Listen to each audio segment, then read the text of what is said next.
When the words left his mouth, the whole airport lounge seemed to fall silent. "Marry me," Captain Ethan Cole repeated, his voice calm, deliberate, the steady tone of a man used to command. Across from him, Mira Tran blinked, her mind refusing to process what she had just heard. Only an hour ago, she had been pleading with the border officer not to cancel her visa. Now, a man she had just met, a pilot in full uniform, was offering marriage as a way out. The hum of delayed flights and murmured announcements filled the air, grounding the impossible moment in reality. "You cannot be serious," she said, her voice trembling. Ethan's eyes did not waver. "I am. It is the fastest legal way to keep you from being deported. You will be under my protection until your situation is resolved." She studied him, his posture straight, his expression unreadable. The gold wings pinned to his chest glimmered under the cold fluorescent light. "Why would you risk that for me? You do not even know me." He hesitated for just a second, then said quietly, "Because I know what it is like to lose everything because of paperwork." Her breath caught. She searched his face for a trace of sarcasm but found only sincerity. Somewhere between exhaustion and desperation, she whispered, "What happens after?" Ethan exhaled slowly. "After 60 days, we dissolve it. No obligations. No strings. You get your clearance, and I get the satisfaction of knowing I helped someone who deserved better." He reached into his briefcase and pulled out a small envelope. Inside was a simple contract typed, dated, and already signed by him. The heading read, "Temporary Marital Agreement for Legal Residency." Myra's hands shook as she took it. The letters blurred through the haze of disbelief. She thought of her mother's workshop in Saigon, now shuttered after years of struggle, of the fabric samples still folded in her bag, of her dreams of presenting her designs in Zurich. If she left now, all of it would end before it began. "I do not even have a ring," she murmured.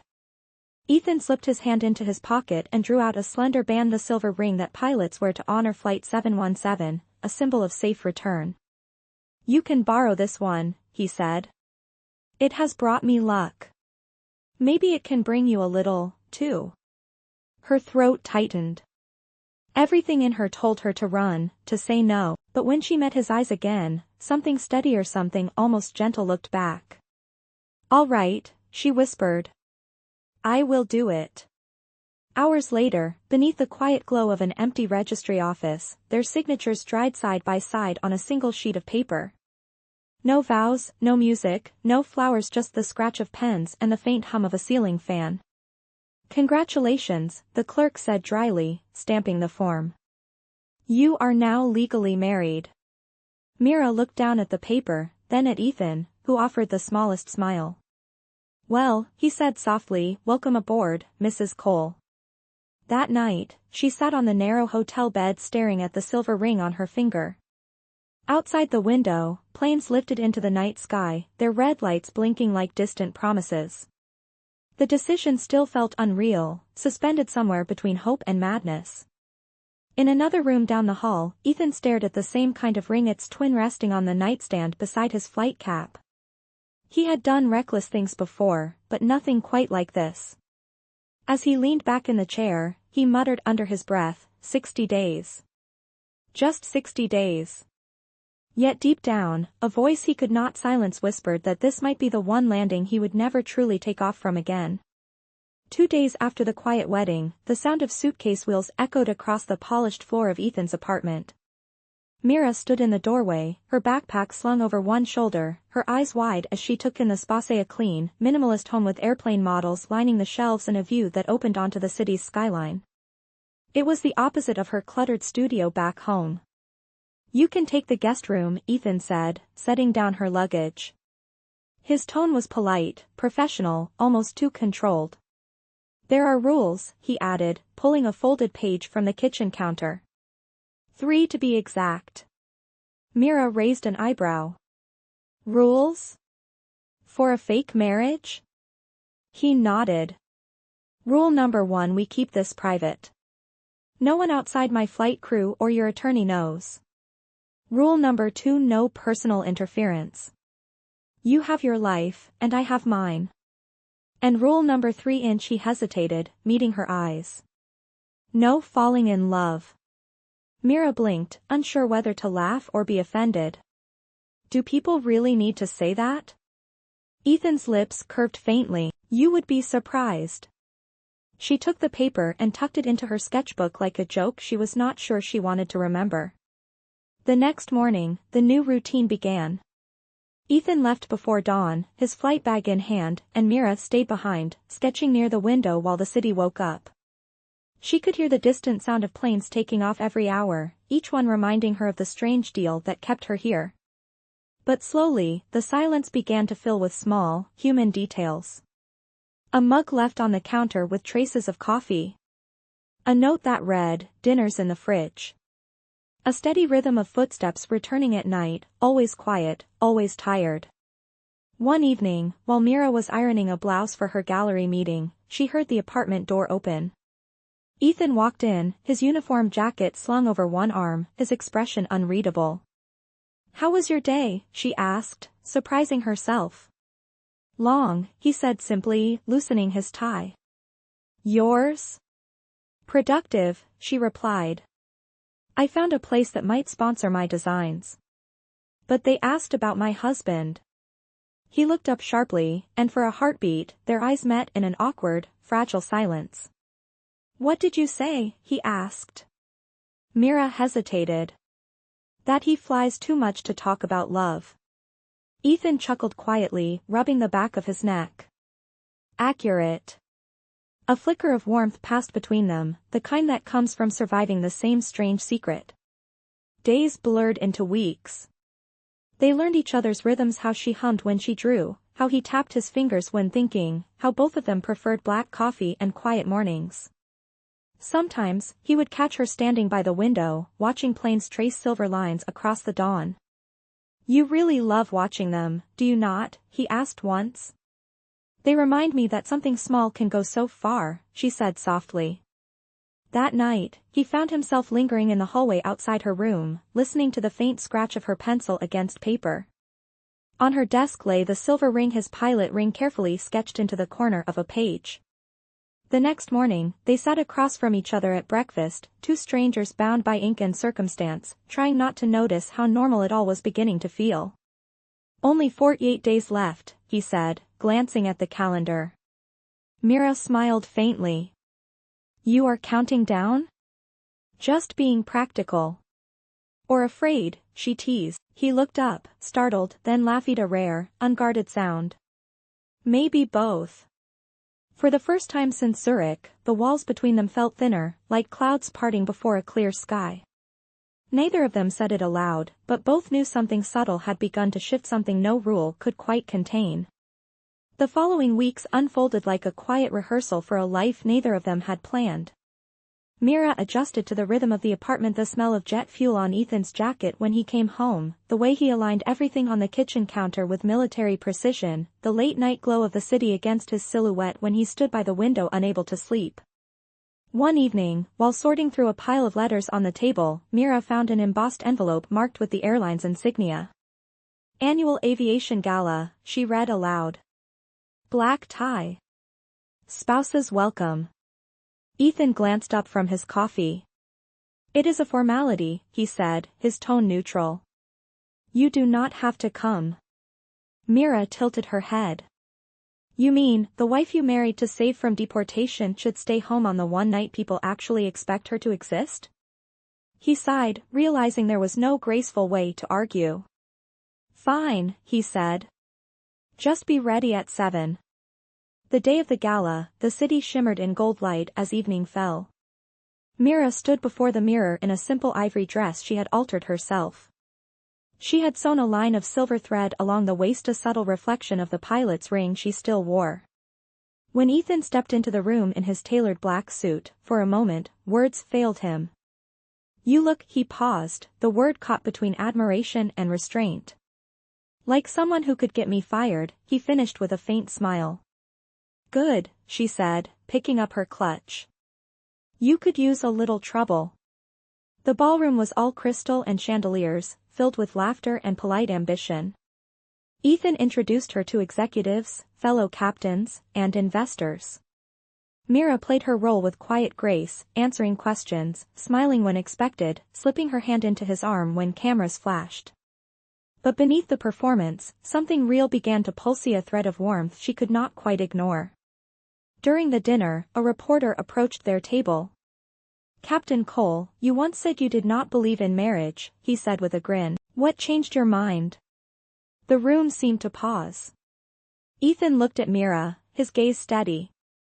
"I realized," he said softly, "that sometimes one passenger can change the entire flight plan."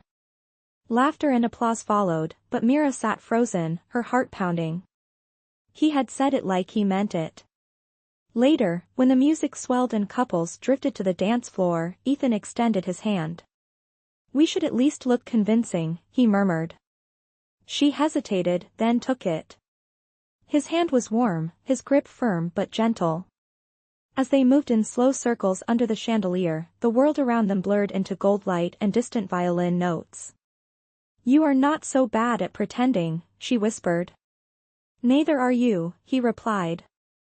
Their steps found an easy rhythm, one that felt dangerously real. For a moment, Mira forgot about the contract, the countdown, the rules.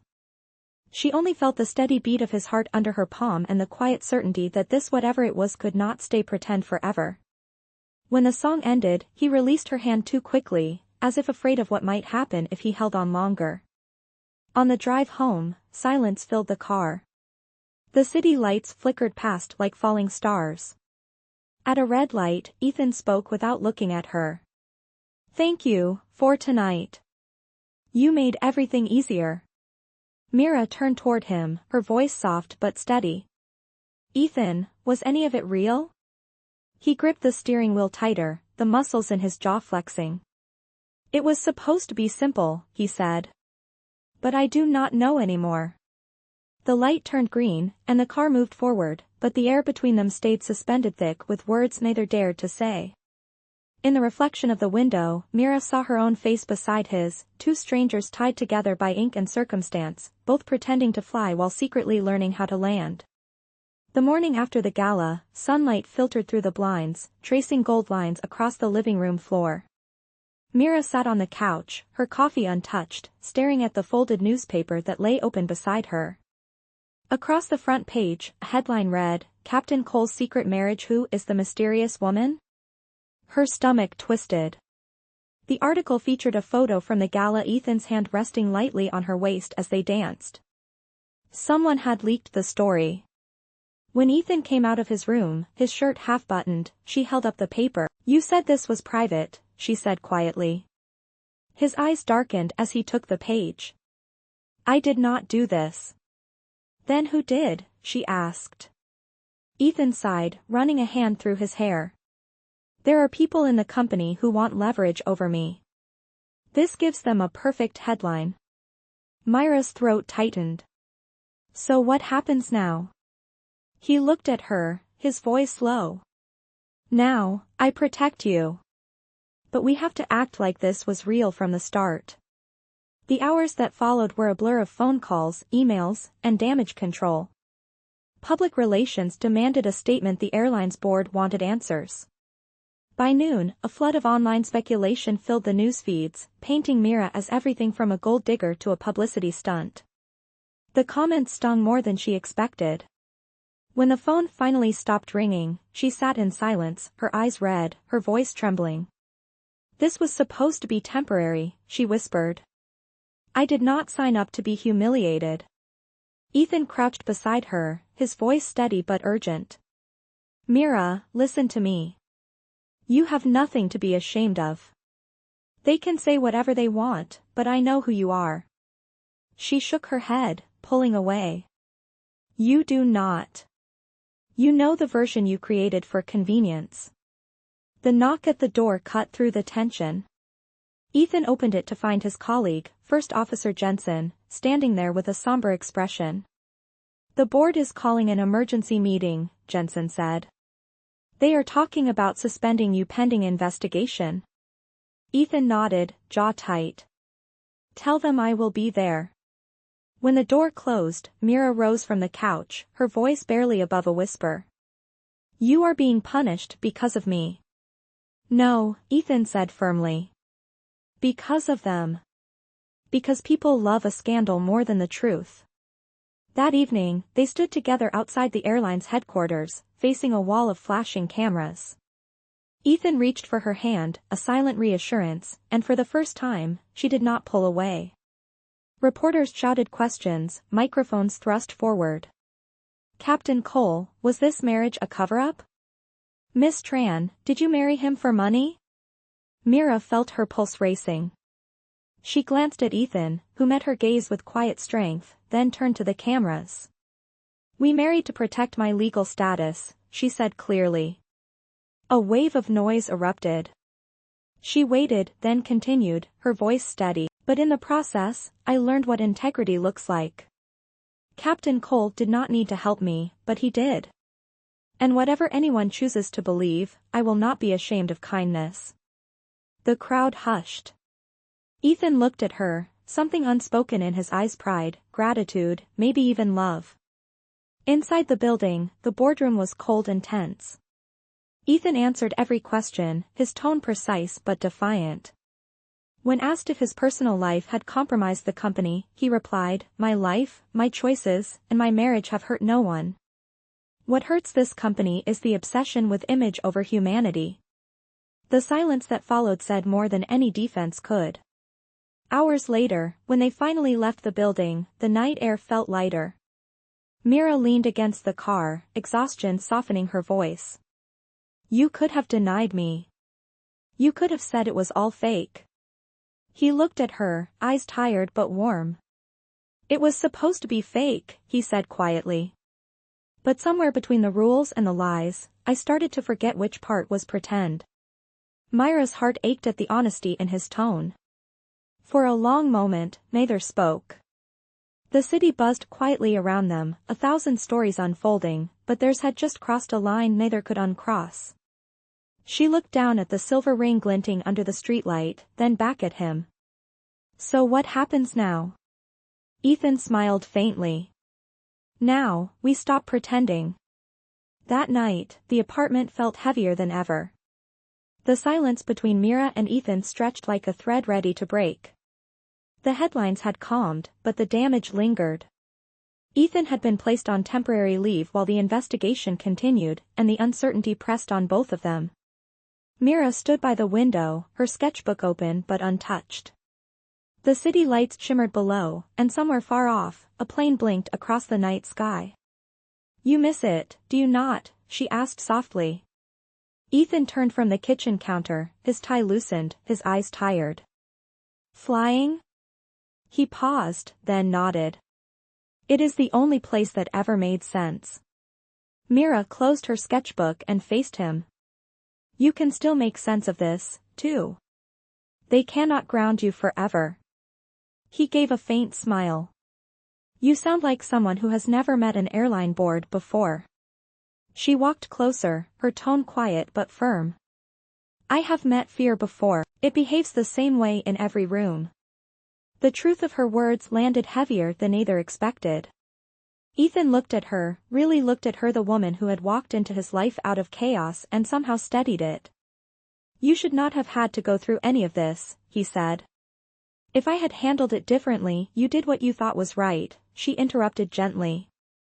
That is more than most people do. For a long moment, neither spoke.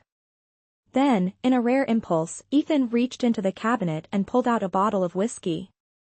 One drink, he said, pouring 2 glasses. To complicated contracts and even more complicated feelings. Mira laughed softly as she took the glass. That sounds like the worst toast in history. Then make it better, he challenged. She thought for a second, then raised her glass. To choices that start as mistakes and end as miracles. Their eyes met over the rim of the glasses, and something shifted, slow, quiet, undeniable. The air between them grew warm. Ethan set his drink down, his voice barely above a whisper. Mira, I need to ask you something. When this is over, when the contract ends, what will you do? She hesitated. I will go back to designing, I suppose. Start again. Maybe somewhere new. He nodded, trying to smile, but the answer landed like turbulence in his chest. And if I asked you to stay? Her breath caught. Ethan, he stepped closer, his tone softer now. I know what we said. I know the rules. But somewhere between pretending and protecting, something real happened. Mira shook her head, fighting the storm of emotions rising inside her. You do not mean that. You feel guilty, that is all. No, he said firmly. I feel alive again. His confession hung in the air, raw and unpolished. For the first time, she saw not the composed pilot, but the man behind the uniform, flawed, human, vulnerable. You do not even know what you are asking, she whispered. Maybe not, he admitted. But I know I am done lying to myself. He reached out, but she stepped back, her voice trembling. We built this on a contract, Ethan. Not a promise. He froze, realizing the truth in her words. The distance between them grew again, and the moment collapsed into silence. Hours later, as dawn crept through the windows, Mira packed a small bag. Ethan found her by the door, her coat folded neatly over her arm. Where will you go? He asked quietly. To clear my head, she said. Before we both make a mistake we cannot undo. He wanted to stop her, to say something that would change her mind, but all he could manage was a single sentence. You already did. You made me fall for you. Her eyes glistened, and for a moment, she almost smiled. Then maybe this time, she said softly, you need to learn how to land without me. The door clicked shut, leaving Ethan alone in the silence. The only sound left was the faint hum of a plane overhead, disappearing into the morning sky, carrying with it the woman who had turned his world upside down. Days turned into weeks, and the apartment that once felt alive with quiet tension now stood still, haunted by the echo of her laughter. Ethan returned to his routines, or tried to. The investigation had ended, clearing his name, but the victory felt hollow. He was reinstated as captain, yet every flight felt heavier, every landing emptier. The ring he had lent her, his silver Flight 717 band, was gone with her, and he could not bring himself to replace it. One evening, as he reviewed his next flight schedule, a notification flashed on his phone, Carter Aviation to acquire Skyline Air. His stomach dropped. Skyline Air was Myra's sponsor, the small design studio she had been working with. The acquisition was being spearheaded by an executive who had once tried to undermine him, a man named Robert Hale. Ethan's instincts sharpened. He called a contact in the corporate office, and what he learned made his pulse quicken.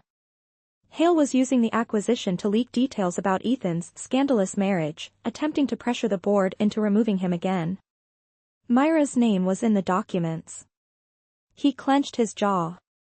This was not just an attack on him, it was a smear campaign against her, too. Without hesitation, he packed his things and left for the city center, heading straight for the press conference Hale had scheduled to announce the merger. The ballroom was crowded, flashing with cameras and murmurs. At the front, Hale stood grinning beneath a Skyline banner. We're thrilled to merge our brands, he said smoothly, though we do regret the distractions caused by certain individuals in the company. Ethan stepped forward before security could stop him. You mean me? The room fell silent. Hale froze, startled. Captain Cole, he said, feigning calm. You are not on the list. That has never stopped me from landing before, Ethan replied evenly. If you want to talk about distractions, let's start with how you've been using my wife's name to sell your narrative. Gasps rippled through the audience. Mira, standing near the back in a gray blazer, turned toward the sound of his voice, disbelief flashing in her eyes. Hale's composure cracked. This is not the time or place. No, Ethan interrupted, his voice steady. This is exactly the time. Because you are not just talking about me. You are talking about a woman who worked harder than anyone in this room to build something honest. You called it a scandal. I call it integrity. Cameras flashed wildly now. Hale stammered, but the damage was done. Ethan looked out at the crowd. I will not let lies destroy someone who never deserved them. When it was over, he turned toward the exit, but Mira was already walking toward him. For a moment, neither spoke. Then she said quietly, "You just risked your career again." "Maybe," he said, meeting her eyes. "But this time, I knew exactly why." The noise of the press faded behind them as they stood in the hallway, the chaos falling away. Mira searched his face, seeing the exhaustion, the honesty, and the stubborn, unshakable loyalty that had somehow drawn her back to him. "You did not have to save me," she whispered. "Yes, I did," he said. "Because you saved me first." After the chaos of the press conference, the world outside their small circle continued to buzz with speculation, but for once, neither Ethan nor Mira cared. They walked side by side down the quiet corridor, their footsteps echoing softly on the marble floor. When they reached the glass doors leading to the street, Ethan stopped and turned to her. "Mira, I have been waiting to say this without an audience," he began, his voice steady but low. "I started this as an act of protection, maybe even guilt, but somewhere along the way it became something real. I do not care about the contract, or the rules, or what people think. I just care about you." Myra's breath caught as the city lights reflected in his eyes. "You cannot just decide that," she whispered. "You do not know what this will cost you." Ethan stepped closer, his tone soft but unwavering. "It has already cost me everything that does not matter." She wanted to argue, to protect him from the same fire that had burned her, but the sincerity in his voice disarmed her completely. "You are impossible," she murmured. He smiled faintly. "You taught me that." For a long moment, they stood in silence, the world moving quietly around them, until Mira finally said, "If you truly mean it, then you will have to prove it. Not with words. With something real." Ethan nodded, understanding. "Then meet me tomorrow morning," he said. "At gate 12. The next day, the terminal was alive with the usual chaos of departures. Mira stood by the large window, clutching the sketchbook she had once used to draft her dreams. She almost turned back twice, unsure whether he would even show up. Then, through the crowd, she saw him dressed in his captain's uniform, calm, composed, but with something different in his eyes. He approached with a folder in his hand. "You said you wanted something real," he said, handing it to her.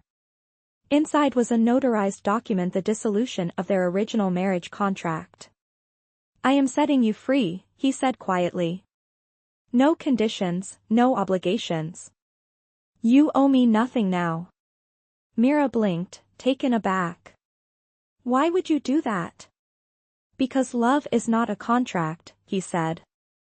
"And I do not want to keep you if I have to bind you to stay." Her throat tightened, the paper trembling in her hands. "Ethan," he took a small box from his pocket and opened it to reveal the silver Flight 717 ring, the same one she had returned when she left. "But if you ever choose to stay," he continued, "then this time, it will not be because you need a husband. It will be because you want one." The announcement board above them flickered with the sound of departing flights, but for Mira, the world stood still. She looked at the ring, then at the man who had risked everything just to tell her the truth. "You are not making this easy," she whispered. "I am not supposed to," he replied softly.